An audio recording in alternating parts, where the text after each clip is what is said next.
اللہ رب العزت نے آپ کو حکمت عطا فرمائی تھی. فرمایا کہ وَلَقَدْ آتَيْنَا لُقْمَانَ الْحِكْمَةَ أَنِ اشْكُرْ لِلَّهِ، ہم نے لقمان کو حکمت عطا کی تھی. گویا کہ جس حکمت کا اور حکمت بری باتوں کا اعتراف کس نے کیا؟ اللہ کی ذات نے کیا. کہ اللہ اس کی توصیف فرما رہے ہیں کہ ان کی باتیں جو تھی وہ حکمت بری تھیں. فرمایا کہ ہم نے آپ کو حکمت عطا کی تھی. اور پھر فرمایا کہ ہم نے ان سے کہا کہ اللہ کا شکر ادا کرو. جو شکر ادا کرتا ہے اس کا فائدہ اسے خود ہی ہے. وَمَنْ كَفَرَ فَإِنَّ اللَّهَ غَنِيٌّ حَمِيدٌ، جس نے ناشکری کی اللہ رب العزت بے نیاز ہے، وہ حمد اور تعریفوں والے. آگے اللہ فرماتے ہیں وَإِذْ قَالَ لُقْمَانُ لِابْنِهِ وَهُوَ يَعِظُهُ، لقمان علیہ السلام نے اپنے بیٹے کو وصیت کی، ان کو واعظ کیا. اور بعض میں انہوں نے کیا باتیں ارشاد فرمائی؟ گویا کہ اللہ کے ہاں یہ قبولیت کا درجہ پایا اور اللہ کے ہاں یہ باتیں پسندیدہ تھی. تب اللہ رب العزت نے قرآن پاک میں رکھ دی کہ ایک باپ، دیکھیں قرآن پاک ہمارے ہر اعتبار سے ہماری رہنمائی کرتا ہے. ایک باپ یہ چاہتا ہے کہ میں اپنی اولاد کی تربیت کروں. قرآن سے پوچھے گا کہ مجھے تربیت کیسے کرنی ہے، تو قرآن جواب دے گا جیسے حضرت لقمان نے کی ہے. میں اپنے بیٹے کو اس کی تربیت میں کیا کیا اس کو نصیحتیں کروں. قرآن سے آپ پوچھیں گے تو قرآن کہے گا کہ ہم نے ذکر کر دیا کہ لقمان نے اپنے بیٹے کو یہ نصیحتیں کی، آپ بھی نصیحتیں کریں.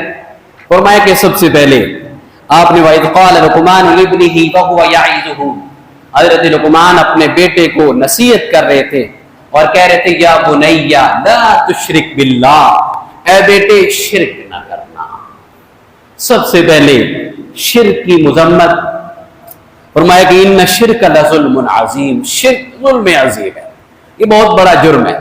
تو سب سے پہلے جو بات آپ کی نصیحتوں میں سمجھ آئی وہ اولاد کا عقیدہ درست کرنا ہے اور اولاد کے ایمان کی فکر کرنی ہے کہ کہیں یہ شرک کی طرف نہ چلا جائے.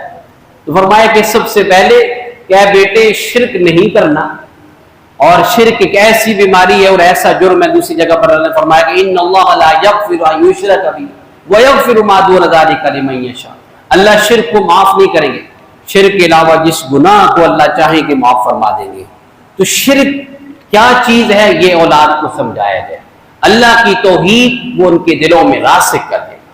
آج میرے دوستو انٹرنیٹ کا زمانہ ہے اور اسی طرح بچے اب پتہ نہیں کس کس کو سن رہے ہیں، آپ کو نہیں پتا. اب اس کے اندر ایسے بھی ہیں جو ایمان کے ڈاکو ہیں، جو راہزن ہیں، جو ایسی نظریات وہ لا رہے ہیں لوگوں کے سامنے. کچا ذہن ہے بچہ، اس کو کیا پتا، وہ اس کو سن کر کے کہیں ایسا بھی ہو جاتا ہے کہ وہ ایمان سے ہی نکل چکا ہوتا ہے. اس کی فکر ہونی چاہیے کہ کس کو سن رہا ہے، کیا سن رہا ہے، کیا جو سن رہا ہے وہ مسلمان بھی ہے یا نہیں، یا صرف مسلمان کے لبادہ میں ہیں. اس کی فکر اولاد والدین نے کرنی ہے. اور اس کے بعد اللہ رب العزت نے اپنا قول اس درمیان میں اپنا لائے وَوَصَّيْنَا الْإِنسَانَ بِوَالِدَيْهِ، حضرت لقمان علیہ السلام نے اللہ کے حق بتائے، اللہ نے باپ کا حق بتایا. فرمایا کہ ہم نے پھر انسان کو یہ وصیت کی کہ والدین کے ساتھ حسن سلوک اختیار کرنا ہے، اور پھر فرمایا کہ میرا شکر ادا کرنا ہے، اپنے والدین کا شکریہ ادا کرنا ہے. یوں اللہ رب العزت نے درمیان میں لائی کہ اولاد کو یہ بھی سکھانا ہے کہ والدین کی فرما برداری کرنی ہے. اس کے بعد یا بنیا انہا ان تک مثقال حبۃ من خردل، اے بیٹے کوئی بھی چیز اچھائی ہو یا برائی ہو اگر وہ رائی کے دانے کے برابر ہو، فتکن فی صخرۃ، چاہے وہ کسی چٹان میں ہو، او فی السماوات او فی الارض، آسمانوں میں ہو یا زمین میں ہو، یأتی باللہ، اللہ اسے سامنے لائے گا. ان اللہ لطیف خبیر، اللہ بہت باریک بین ہیں، جاننے والے ہیں، باخبر ہیں. دیکھیے نماز کا حکم اس کے بعد آ رہا ہے، یا بنی اقیم الصلاۃ، نماز کی بات بعد میں. پہلے جس ذات کے لیے نماز پڑھنی ہے اس ذات کا صحیح تصور بٹھانا ہے بچے کے دماغ میں. دیکھیے یہ کتنی بڑی بات ہے کہ اللہ کی ذات کے ساتھ جب بچے کا اس کو نصیحت کی جا رہی ہے تو سب سے پہلے اس کے دماغ میں اللہ کا صحیح تصور، اس کا علم کتنا وسیع ہے اور وہ کیسے ہر چیز کو جاننے والا ہے۔ فرمایا کہ چھوٹی ہو نیکی یا بیٹا چھوٹا ہو گناہ، یاد رکھنا چاہے وہ آسمانوں کی بلندیوں پر ہو، زمین کی تہہ میں ہو یا کسی چٹان میں ہو، اللہ سب سے واقف ہے اور اللہ قیامت کے دن سب کو سامنے لائے گا۔ اب یہ بنیادی طور پر بچے کے دماغ میں جب یہ بات اللہ کا تصور ڈال دیا گیا 5-6 سال کی عمر میں ہی کہ اللہ ہر چیز کو جاننے والے ہیں، وہ ہمارے دلوں کے راز بھی جانتے ہیں، تو اب بتائیے جب اس نے نماز پڑھنی ہے، اب ہم نماز جب پڑھانے کی بات کر رہے ہیں تو ہم پہلے اللہ کا تصور بٹھائیں کہ وہ کتنی قدرت والی ذات ہے، وہ کتنے علم والی ذات ہے، وہ ہم سب کا خالق ہے، وہ ہم سب کا مالک ہے، پہلے اس سے تعارف کروایا جائے تاکہ بچہ جب نماز پڑھے تو شوق سے پڑھے، اور جب والد سامنے ہو تو تب بھی پڑھے اور نہ ہو تو تب بھی پڑھے کہ اللہ کے ساتھ اس کو محبت ہو چکی ہو۔ اللہ کی ذات کا صحیح تصور یہ پہلے بٹھا دیا جائے کہ اللہ کا علم کیسا ہے، تاکہ بچہ شروع سے ہی اس کے دماغ میں ہو کہ میں کسی سے بھی جہاں مرضی چھپ جاؤں، گناہ کرنے کے لیے اللہ سے تو نہیں چھپ سکتا۔ اب اس کے یہ دماغ میں یہ بات آ گئی کہ دنیا سے چھپ کر کے میں گناہ کر سکتا ہوں، دنیا کو دھوکہ دے سکتا ہوں لیکن اللہ کو نہیں دے سکتا۔ اب اس کے دماغ میں اللہ کی ذات کا ایسا نقش بیٹھ گیا، اللہ کا استحضار اس کے دماغ میں آ گیا کہ اللہ تو مجھے ہر جگہ دیکھتا۔ اس کے بعد فرمایا یا بنیا اقم الصلاۃ، اب اللہ کا صحیح تصور بٹھانے کے بعد اگلی بات یا بنیا اقم الصلاۃ، اے میرے بیٹے نماز پڑھنا، نماز کا اہتمام کرنا۔ اور جیسے گزشتہ جو میں عرض کیا تھا کہ نماز ان الصلاۃ تنہی عن الفحشاء والمنکر، نماز بے حیائی اور برے کاموں سے روکتی ہے، اگر نماز کی پابندی کرے گا تو وہ گناہوں سے بچتا رہے گا، اللہ اس کی اصلاح فرمائے۔ آگے فرمایا کہ وَأْمُرْ بِالْمَعْرُوفِ وَانْهَ عَنِ الْمُنْكَرِ، نیکی کا حکم کرو، اچھائی کو پھیلاؤ، وَانْهَ عَنِ الْمُنْكَرِ اور برائی سے روکو۔ یا بنیا، اب دیکھیے حضرت لقمان اپنے بیٹے کو بتا رہے ہیں نا کہ بیٹے چھوٹے ہیں لیکن امر بالمعروف، اچھی بات دوسروں کو بتانی۔ اب جب اچھی بات دوسروں کو بتائے گا تو اس کا مطلب یہ ہے کہ وہ خود تو اچھا کرے گا نا، تو تبھی دوسروں کو بتائے گا۔ یہ جو دوسروں کو اچھی بات بتانے والی بات ہے نا، یہ خود ایک تبلیغ، ایک ایسا عمل ہے کہ جو انسان کو اس پر آمادہ کرتا ہے کہ جو بات میں دوسرے سے کہہ رہا ہوں مجھے خود بھی تو کرنی چاہیے۔ اب اس کے اندر ایک احساس ذمہ داری پیدا کیا جا رہا ہے کہ صرف آپ نے اچھا مسلمان خود ہی نہیں بننا بلکہ آپ نے اچھائی دوسروں کو بھی بتانی ہے۔ اب بتائیے اس کے اندر احساس ذمہ داری آ رہی ہے کہ مجھے نماز خود بھی پڑھنی ہے، مجھے گناہوں سے، جھوٹ سے، فریب سے خود بھی بچنا ہے اور دوسروں کو بھی بچانا ہے۔ وَأْمُرْ بِالْمَعْرُوفِ، اچھائی نیکی کا دوسروں کو حکم کر، وَانْهَ عَنِ الْمُنْكَرِ اور منکر سے، برائی سے، ہر قسم کے گناہ سے دوسروں کو روکو۔ وَاصْبِرْ عَلَى مَا أَصَابَكَ، جو تم میں تکلیف پہنچے، پریشانی آ جائے اس پہ صبر کرنا۔ ان ذالک من عزم الامور، فرمایا کہ یہ بڑے اونچے کام ہیں یہ جو بتائے جا رہے ہیں۔ ان ذالک من عزم الامور، یہ بڑے اولو العزم لوگوں کے، بڑے اونچے لوگوں کے کام ہے، یہ اونچی صفات ہے۔ اب یہ کہ صبر کرنا بچوں کو بتانا ہے۔ اب صبر کیا ہوگا؟ ایک تو یہ کہ کوئی بیماری آ گئی، کوئی پریشانی آ جائے۔ آج کل ایک یہ بھی ہمارے ہاں ایک غلطی ہے کہ بچے کی ہر خواہش کو پورا کیا جاتا ہے، جو مانگے جس وقت مانگے بس اس سے انکار نہیں کرنا۔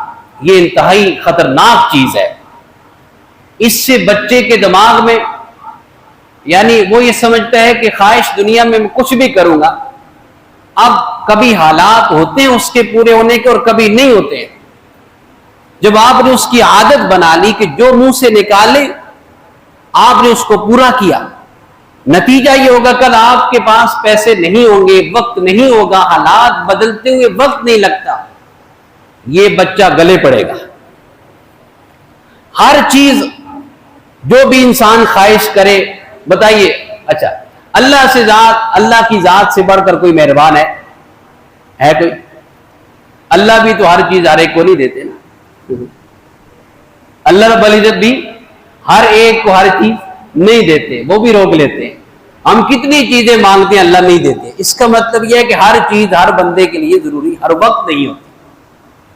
اولاد جب بھی کسی چیز کا مطالبہ کرے، موقع دیکھیں، اس کی عمر دیکھیں، اپنے حالات دیکھیں، اور پھر بچے کو بتائیں آپ کے لیے ٹھیک نہیں، قصداً کبھی کبھی چیز کو روک لیا جائے، کسی وقت کے ساتھ اس کو موقت کر دیا جائے کہ آپ میٹرک پاس کر لیں گے آپ کو یہ ملے گا، آپ اتنے نمبر لے لیں گے آپ کو یہ ملے گا۔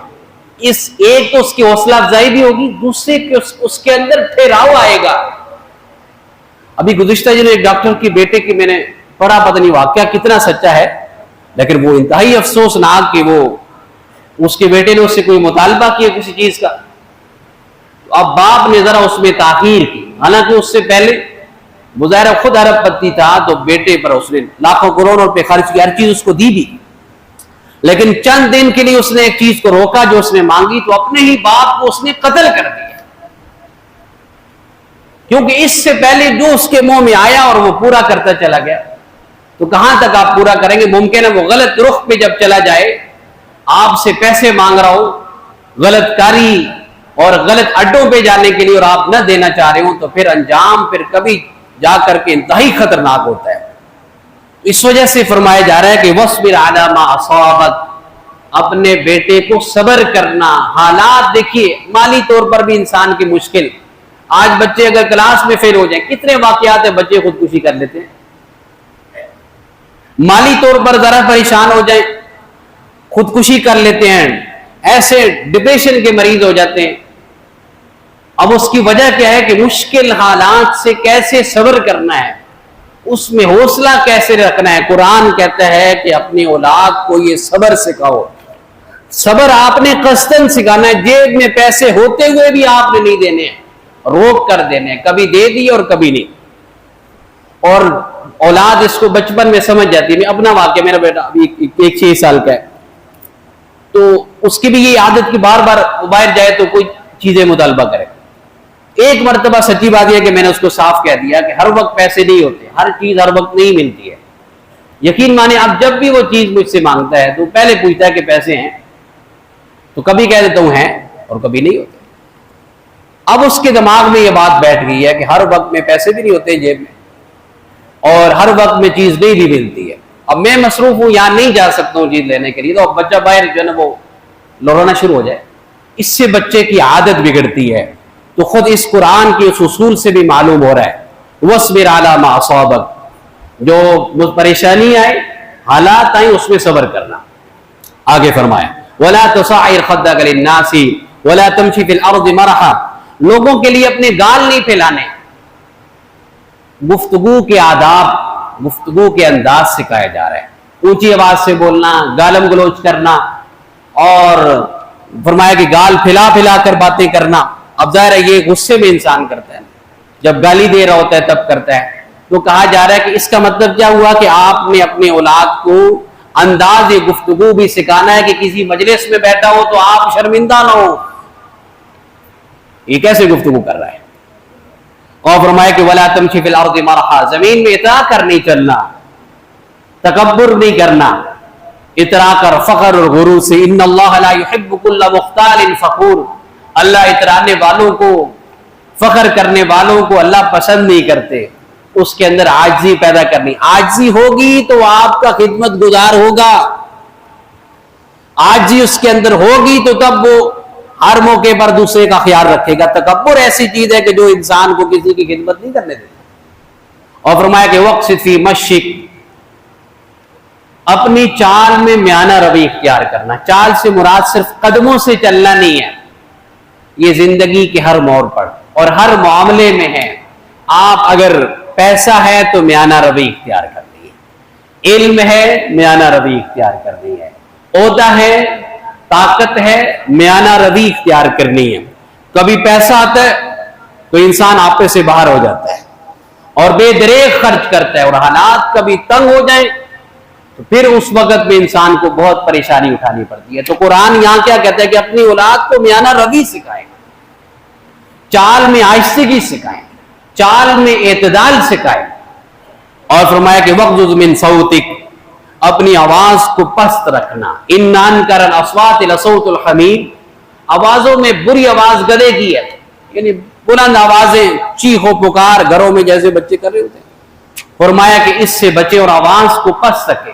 یہ حضرت لقمان علیہ السلام اپنے اولاد کو جو آپ نے نصیحتیں قرآن نے ان کو ذکر کیا، آپ گھر میں جا کر ذرا تفصیل سے پڑھیں، ابھی تو ہمارا وقت ہی مکمل ہو گیا، میں نے بالکل اختصار کے ساتھ یہ آپ کے سامنے نصیحتیں رکھی۔ آپ گھر میں جا کر آج قرآن کھولیں، تفسیر کے ساتھ مزید اس کی تفصیل دیکھیں، اور یہ جو آپ کی باتیں بتائی ہوئی ہیں اس کی حکمتیں آپ دیکھیں۔